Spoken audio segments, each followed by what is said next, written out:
Hello दोस्तों, मेरा नाम है अंकित और तिलक लगा के स्वागत करता हूँ, दिल से स्वागत करता हूँ आपका मैकेनिकल गुरु यूट्यूब चैनल पर।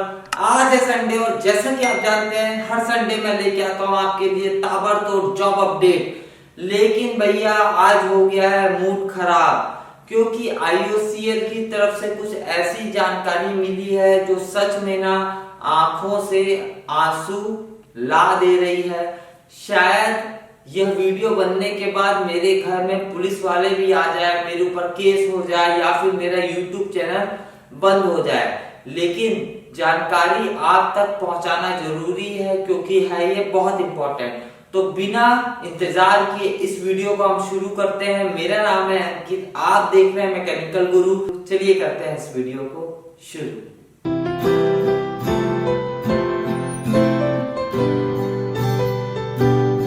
दोस्तों, वीडियो शुरू करने से पहले छोटी सी रिक्वेस्ट है भाई, देखो इस वीडियो को लाइक और शेयर करना बहुत ज्यादा जरूरी है, क्योंकि पहली बार मेरे को इस तरीके की इंफॉर्मेशन मिली है, वो भी एक महारत्न कंपनी IOCL जो गेट 2022 के साथ जुड़ा था, जहां पे 350 वैकेंसीज निकली रही, जो कि हमको पता भी नहीं था, क्योंकि IOCL कभी ऑफिशियल नोटिफिकेशन में नहीं बताता कि कितनी वैकेंसी निकलती है। हमको RTI के थ्रू पता चलता है कि कितनी वैकेंसी निकलती है। तो 350 के आसपास गेट 2022 के थ्रू IOCL ऑफिसर का रिक्रूटमेंट कर रहा था। लेकिन भैया हुआ क्या है कांड, उस बारे में हम बात करते हैं।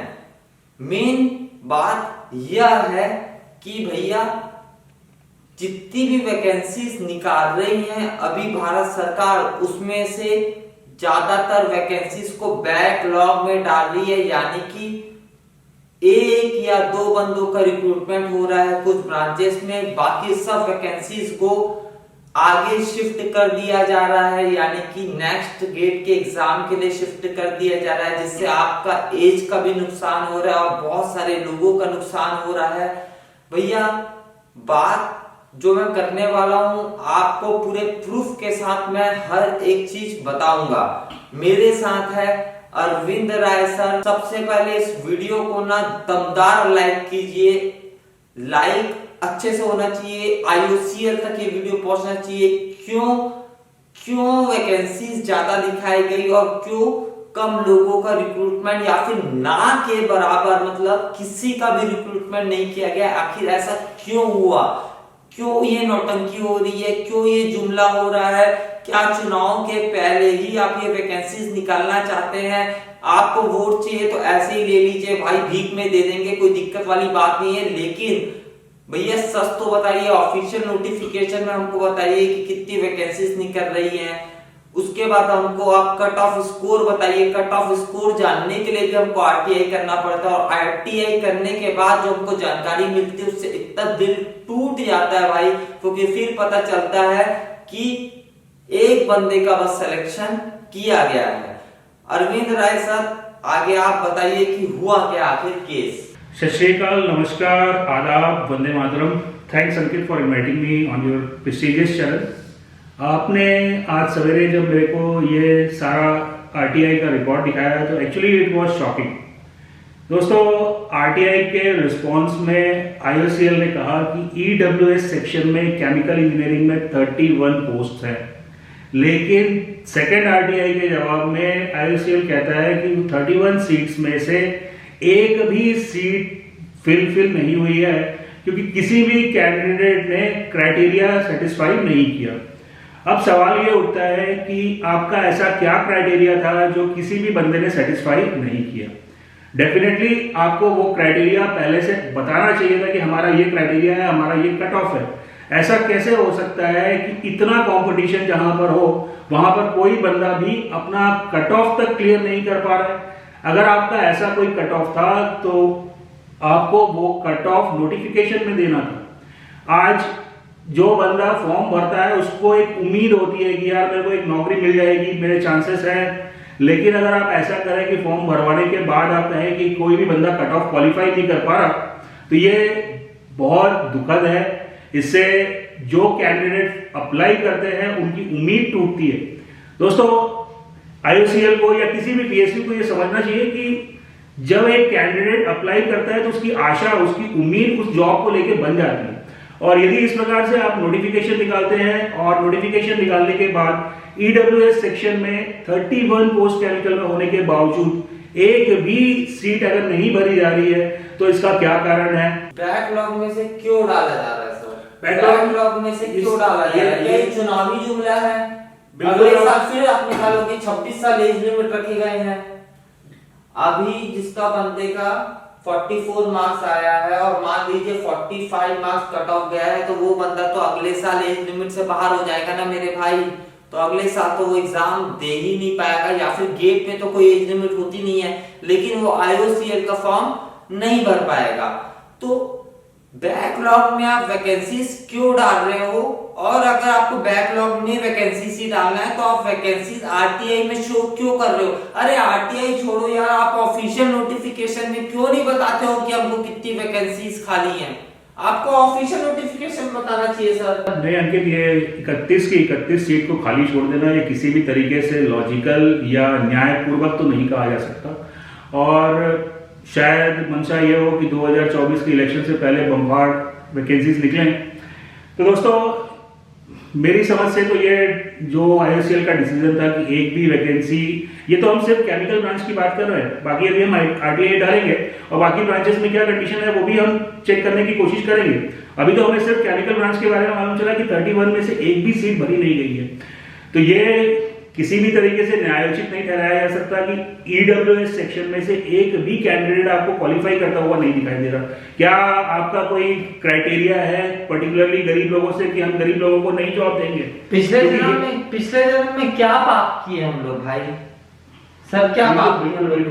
ये मतलब बहुत शॉकिंग है कि 31 वैकेंसीज होने के बावजूद आपने एक भी बंदे को रिक्रूट नहीं किया है। और ये बात हम सिर्फ केमिकल ब्रांच के लिए कह रहे हैं दोस्तों। अभी हम RTI डालकर मैकेनिकल और बाकी ब्रांचेस में भी क्या पोजीशन है उसको हम फाइंड आउट करने की कोशिश कर रहे हैं, और जो भी इंफॉर्मेशन हमारे पास में आती है we will share that information with you.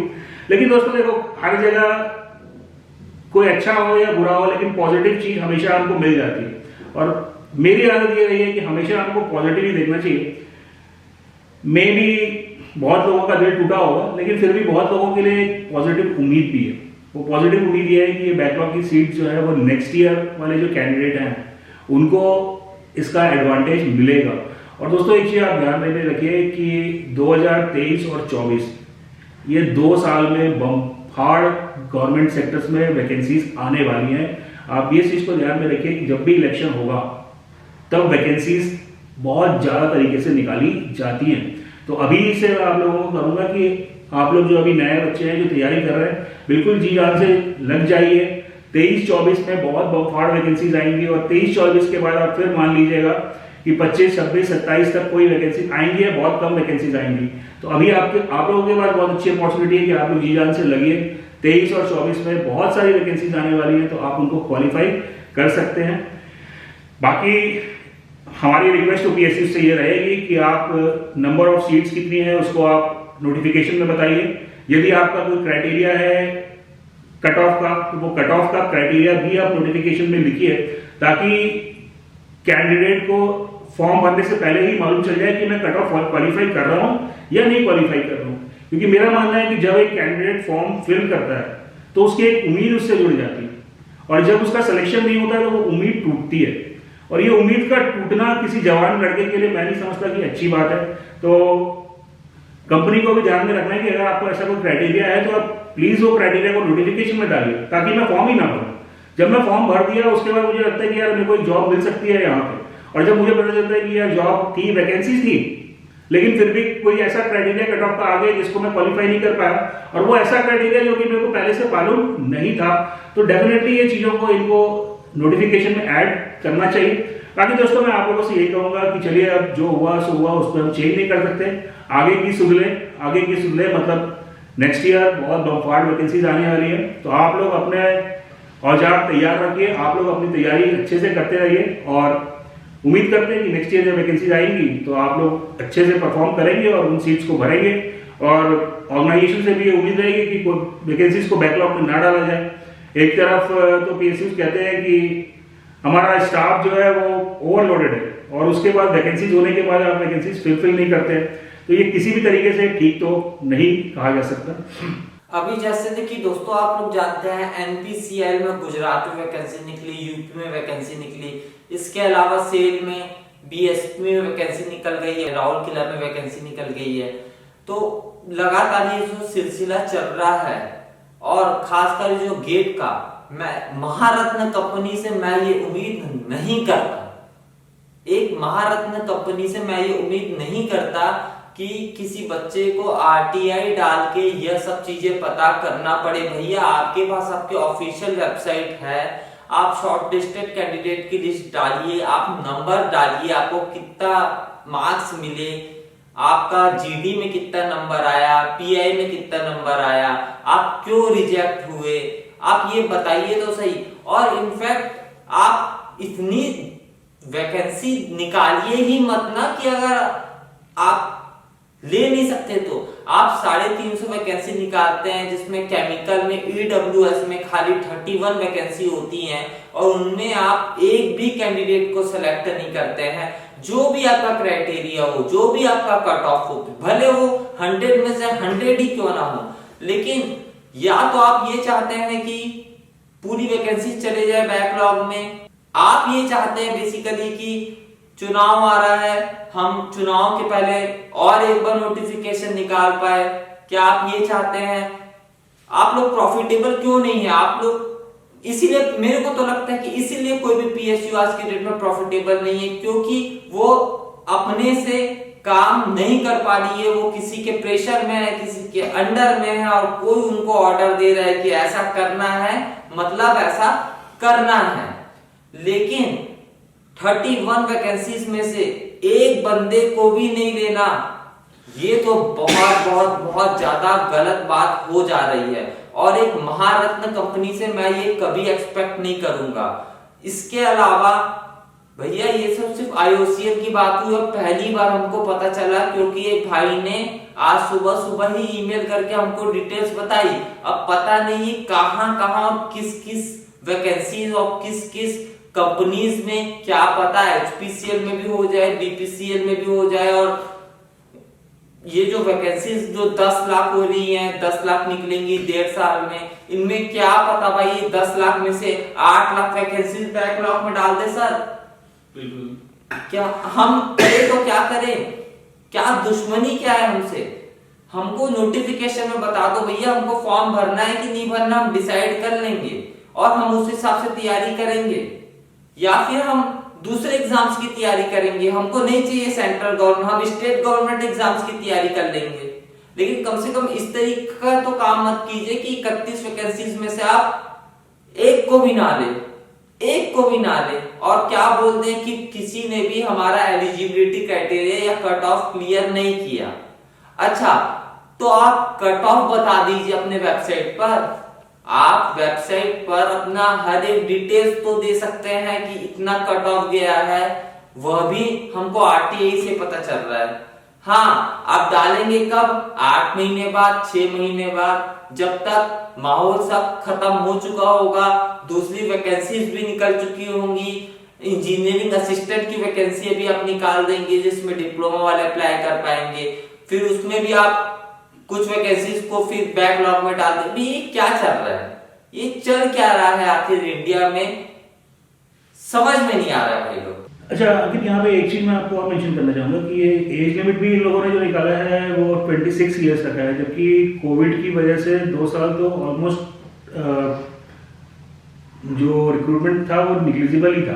तो यहाँ पे जो बच्चे उस फेज के थे तो उनको एक रिलैक्सेशन भी एज लिमिट में इनको देना चाहिए, और बाकी सारी कंपनीज को भी, सारे पीएसयूज को भी ये एज लिमिट में रिलैक्सेशन 2 साल का मिलना मेरे हिसाब से जायज होना चाहिए, ताकि ज्यादा से ज्यादा लोग कम से कम, जैसे कि अभी जिस बंदे का मेरे पास, जिस भाई का मेरे पास ईमेल आया जो सिर्फ 0.something मार्क्स से रिजेक्ट हो गया आईओसीएल में ऑफिसर बनने से, अब अगली बार शायद वो एज लिमिट से बाहर हो जाए क्योंकि वो जनरल वाला है। समझ रहे हो आप क्या कह रहा हूं? तो कुछ करना चाहिए कि जो कोरोना वायरस के कारण अफेक्ट हुआ, हमने सबने वैक्सीन लगा लिया, अपने चीख चीख के बोला मास्क पहनो, वैक्सीन लगाओ, 6 गज की दूरी, मास्क है जरूरी, तो भैया एज लिमिट भी है जरूरी यार, एज लिमिट भी है जरूरी। गलत बोल रहा हूँ क्या सर? बिल्कुल सही बात है। तो आप एज लिमिट का भी थोड़ा ध्यान रखिए। और इम्पोर्टेंट, सबसे इम्पोर्टेंट बात दोस्तों, बीई बीटेक डिप्लोमा वाले जब तक यूनाइट नहीं होंगे, जब तक हम एक नहीं होंगे, एक होकर आवाज नहीं उठाएंगे, तब तक हमारे साथ खिलवाड़ होता रहेगा। ये बात आप मतलब मैं स्टैम्प पेपर में लिख के दे सकता हूं, ये बात गांठ बांध लीजिए आप। इसलिए मैं बोल रहा हूं सब लोग यूनाइट होके एक बार जरूर आवाज उठाओ एज लिमिट के लिए। और यह जो बैकलॉग वाला जो पहली बार हमको पता चला है कि केमिकल में ईडब्ल्यूएस में 31 वैकेंसीज में से पूरी की पूरी बैकलॉग में डाल दी गई, एक बंदे का सिलेक्शन नहीं किया गया, सिर्फ एक बंदे का सिलेक्शन किया गया, पीडब्ल्यूबीडी वाला था वो, तो उसमें पीडब्ल्यूबीडी का भी अलग से रिलैक्सेशन उसको मिला होगा। तो मतलब ईडब्ल्यूएस वालों में किसी का भी सिलेक्शन नहीं हुआ। तो आप अगर आवाज नहीं उठाएंगे, हम अगर आवाज नहीं उठाएंगे, हम तो उठा रहे हैं, लेकिन आप जैसे कि जानते हैं कि कोई और हमारा साथ, कोई बड़ा आदमी हमारा साथ देने वाला नहीं है, जो है वो हमको ही करना पड़ेगा। तो बीई बीटेक डिप्लोमा वाले एक साथ अगर हम हो जाए और आवाज उठाएं कि ये गलत हो रहा है भाई, हमको वैकेंसीज सिर्फ इलेक्शन के टाइम पे नहीं चाहिए, हमको हर साल वैकेंसीज चाहिए। और 2 साल या 3 साल का एज में रिलैक्सेशन जनरल वालों को बिल्कुल बिल्कुल 100% मिलना चाहिए। कोरोना वायरस में आपने एक भी वैकेंसी क्योंकि नहीं निकाली, और कोरोना वायरस में जो गेट का एग्जाम हुआ भी था उसमें भी लाखों बच्चे गेट का एग्जाम देने नहीं जा पाए। उनका पैसा कहाँ गया? 1700 रुपए आप गेट के फॉर्म भरने की फीस लेते हैं और उसके बाद पूरी वैकेंसीज को बैकलॉग में डाल देते हैं। बस हम ही लोग का कट रहा है, सी हम ही लोग बन रहा है भाई। इसलिए बोल रहा हूं यूनिटी के साथ रहो और एक बार तो जरूर आवाज उठाओ। अपने जो भी टीचर्स हैं जहां पढ़ाई करते हैं उनको इन कंडीशंस के बारे में बताओ, उनको अपने जो आपका दर्द है उसको बताओ, नीचे कमेंट सेक्शन में मेरे को बताओ, मेरे को ईमेल करो भाई। अगर आपके पास कुछ प्रूफ है कि आपके साथ कुछ गलत हुआ है, आप कहीं इंटरव्यू देने गए थे, आपके साथ बदसलूकी की गई या आपके अलावा किसी और को तवज्जो दे दिया गया जबकि आप ज्यादा डिजर्विंग थे, ये सब बताइए।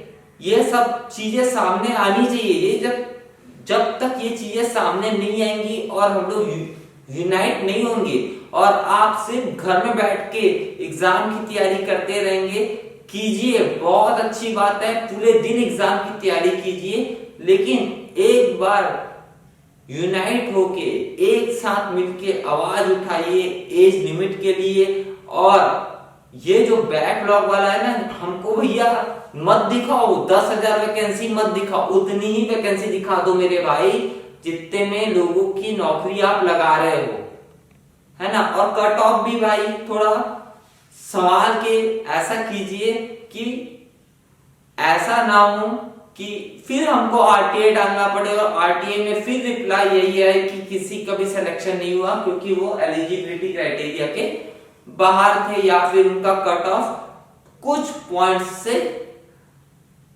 क्लियर नहीं हो पाया, एग्जाम उसका क्लियर नहीं हो पाया।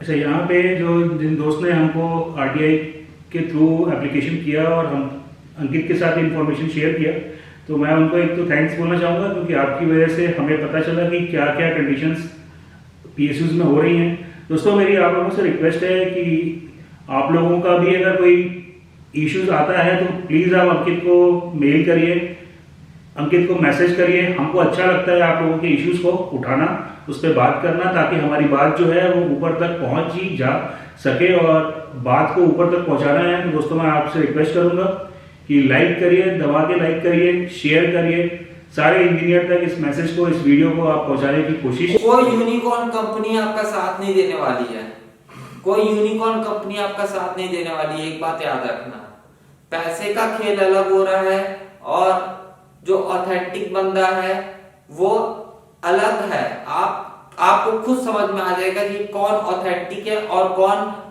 पैसों के लिए पढ़ाई करवा रहा है और कौन ऑथेंटिक तरीके से लोगों के लिए काम कर रहा है। तो आप अपना गाइड ढंग से चुनिए।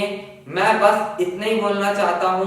वीडियो को भाई प्लीज लाइक कीजिए, क्योंकि अभी IOCL में पहली बार पता चला है भाई, एक महारत्न कंपनी, रोना आ गया था लिटरली मेरे को, एक महारत्न कंपनी में ऐसा हो सकता है। तो ऐसा तो भैया फिर सब जुमला है भाई इंडिया में। फिर मेरे को नहीं लगता कि कुछ ये 5 ट्रिलियन वाली इकोनॉमी बनना जो टारगेट है, ये सब चीजें सब जुमला है, सब खत्म कहानियां। तो समझिए बात को। और IOCL में ही हुआ है, और अगर आप HPCL का एग्जाम दिए हैं, BPCL का है, कुछ भी हो, CIL का है, कुछ भी गलत हुआ आपके साथ, तुरंत हमको बताइए। बस इतना ही बोलना चाहता हूं मैं आपसे। और प्लीज इस वीडियो को लाइक कीजिए, शेयर कीजिए और हमारे चैनल को सब्सक्राइब कीजिए। कृपया करके हमको जानकारी दें इसी तरीके से। थैंक यू भाई, आपने हमको इतनी इंपॉर्टेंट महत्वपूर्ण जानकारी दी। IOCL में ये हुआ, और अगर आपके पास जानकारी है तो आप भी हमें प्रोवाइड कीजिए और अपने दोस्तों के साथ शेयर कर दीजिए, ताकि हम लोग की भी आवाज आगे बढ़े और आगे पहुंचे, क्योंकि हम लिटरली आपके लिए कुछ बेहतर करना चाहते हैं। मुझे उम्मीद है आपको ये वीडियो भाई लोग पसंद आया होगा। पसंद आए लाइक जरूर करना भाई, शेयर बहुत इंपॉर्टेंट है यार। इस तरीके के वीडियो को अगर आप शेयर नहीं करोगे ना, तो भैया फिर आप काय के इंजीनियर यार। जो गलत हो रहा है उसको तो आप कम से कम आवाज उठाइए, तो शेयर कीजिए। और रेगुलर हम आपके लिए ऐसे ही कैमरे के सामने आते रहेंगे। जय जवान जय किसान।